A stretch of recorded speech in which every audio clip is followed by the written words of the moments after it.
Now, it's being billed as the deal of the century, a Palestinian-Israeli peace agreement formulated by Jared Kushner, President Trump's son-in-law and top advisor. The only problem is everybody seems to be on board except the Palestinians, whose leader, Mahmoud Abbas, has reportedly refused to even read this agreement. Kushner is yet to reveal the details of the deal of the century, as he calls it, but bits and pieces have been leaked from various Arab and Western quarters, and this is essentially what that deal says. It says Palestinians cannot have East Jerusalem as their capital. They can build a new capital in the village of Abu Dis on Jerusalem's eastern border. Israel will withdraw from a few villages east and north of Jerusalem. Israel will retain control over the holy city. Israeli settlements built on illegally occupied Arab land will remain. Israel will control the entire Jordan Valley. Palestine will be completely demilitarized. The leaked details indicate the Palestinians have no right whatsoever to return to their homes and lands occupied by Israel since 1948. The Palestinians see this right as sacrosanct. It has been endorsed by 2 United Nations General Assembly resolutions. Little wonder Palestinian reactions were negative.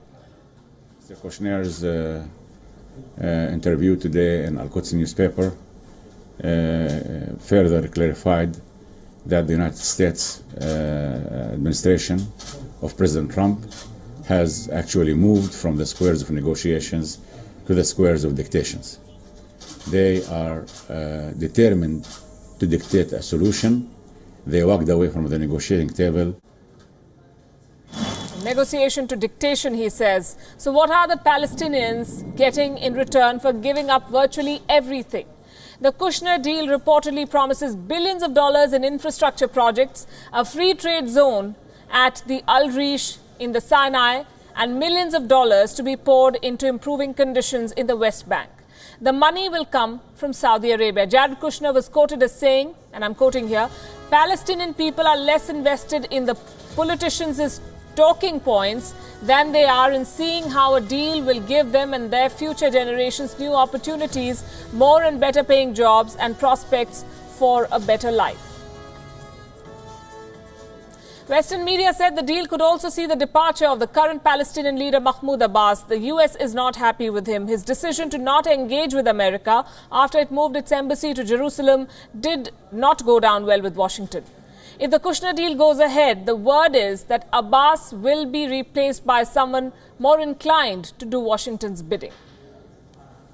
You've heard of rooftop kitchen gardens and restaurants. This time someone's come up with an idea for a rooftop vineyard, and that too bang in the middle of the concrete in New York. It claims it's the world's first of its kind commercial rooftop winery. Take a look. Cheers. Cheers. You can enjoy this view of the Empire State Building while sipping wine, sitting in a vineyard in the heart of New York City. It may sound unbelievable, but Rooftop Red is a startup vineyard built on the top of a 4-story former Navy building in Brooklyn. Its founder, Devin Schumacher, calls it an urban oasis. We're the warmest vineyard site in New York State. So we're able to actually develop these red varietals to a higher degree than any other vineyard established in the state.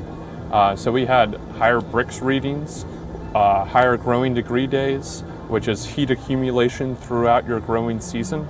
So all these, urban attributes are actually contributing to, a more developed, more concentrated Bordeaux red varietal wine. Schumacher's 15,000 square foot rooftop grows grapes that will only produce their first barrel of wine by 2019. Till then, Rooftop Reds is offering wines made from its grapes grown in upstate New York, as well as reserves from other labels. But when its first batch of signature red blend, about 300 bottles, comes out next year, the vintage may be beyond the means of New Yorkers on a budget. Schumacher says he's planning on selling them for $1,000 a bottle, as he thinks the exclusivity demands that price. For now, guests come up to the space to relax in hammocks, picnic tables and lounge chairs while sampling wines from the Finger Lakes region and enjoying the view, along with events like movie nights and yoga sessions. I think it's a really awesome spot to just hang out with friends. It's just really low key. It's a different spot, especially in Brooklyn. That's always about like hustle and bustle. You could just, I don't know, the vibes is very relaxed, which I really like. What certainly works for the venture is that it offers New Yorkers the backyard they don't have and de-snobifies the wine industry. Bureau Report, WION. The turbulence in West Asia over the years has painted the region a certain hue, but are violence and upheaval all that define West Asia, or are there other stories that remain untold, stories of normalcy, of people enjoying their weekends with family and friends? Our West Asia Bureau Chief Daniele Pagani spent a night out on the streets of Amman to see how Jordanians enjoy the city's nightlife. It is the end of the working week here in Jordan, and we are in the capital city of the country, Amman. And if you thought that the Middle East was only about war and conflicts and trouble, where you may want to think again, people, as you see, are enjoying finally their weekends after a week of hard work. Behind me there is Rainbow Street, which is one of the most famous streets of Amman, where people of every age come and enjoy their weekends, smoking a shisha, having a shawarma and enjoying with their families and friends. As is common across West Asia, people in Jordan too are attached to their families. In Amman, seeing parents out for ice cream with their kids in the evening is a common sight. But youngsters prefer roaming around with their friends on the streets of the city for hours on end. Strong coffee with ground cardamom is a staple through these hours of fun. It helps that Amman is home to scores of 24/7 coffee stalls. If you happen to make your way onto some of the more fancy streets, you will be invited to sit in and enjoy a shisha or two at one of the many shisha cafes around. A situation common across capital cities of West Asia. Alcohol is generally not served at these joints, but should you want a beer, you can swing by one of the liquor shops, open late into the night. A real evening in Amman is incomplete without friends gathering to chat over extremely sweet smoothies and shishas. In some places, mostly in the main street and in luxury hotels, it is common to see both men and women sitting in the cafes. Unlike the Lebanese capital of Beirut though, clubbing is not very common in Jordan. But as the night goes on, public spaces become more male-dominated. Women are very seldom seen out and about. This is the situation in Amman, the capital city. When it comes to the rest of the country, once the sun goes down, it is nearly impossible to find unaccompanied women out for an evening of fun. Cars are definitely a centerpiece in Amman's nightlife. Traffic jams and honking are definitely something that India and Jordan have in common. But Amman's jams are nothing compared to the traffic scenes in megacities like Delhi and Mumbai, where long hours can go by in a sea of cars, bikes and trucks. But back on the streets of West Asia, sometimes coffee is not enough to keep things going through the night. A nice juicy shawarma with some pickles is essential. And as is the case with coffee stores, shawarmas are easy to come by at almost any point of time in the night in Amman. Then your belly full and a good cup of coffee in your hand, you're back in the car and the night begins once again.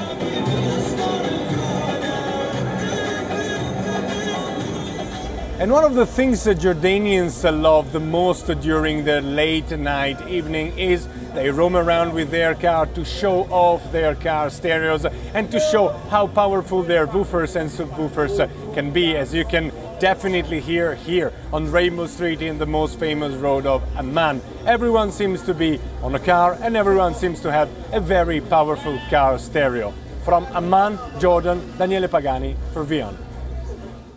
Stargazers are in for a treat as Saturn will reach its opposition this week. What does that mean? The ringed planet will offer stunning views. Saturn sits directly across from the Sun with both bodies on opposite sides of the Earth. Take a look.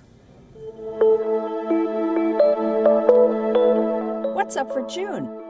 Saturn is in opposition June 27th, when it and the Sun are on opposite sides of Earth. It rises at sunset and sets at sunrise. Great Saturn viewing will last several more months. The best views this month will be just after midnight. All year, the rings have been tilted wide open, almost 26 degrees wide this month, giving us a great view of Saturn's distinctive rings. The tilt offers us a view of the North Polar region, so exquisitely imaged by the Cassini spacecraft. Near Saturn, the brightest asteroid, Vesta, is so bright that it can be seen with your unaided eye. It will be visible for several months. A detailed star chart will help you pick out the asteroid from the stars. The summer Milky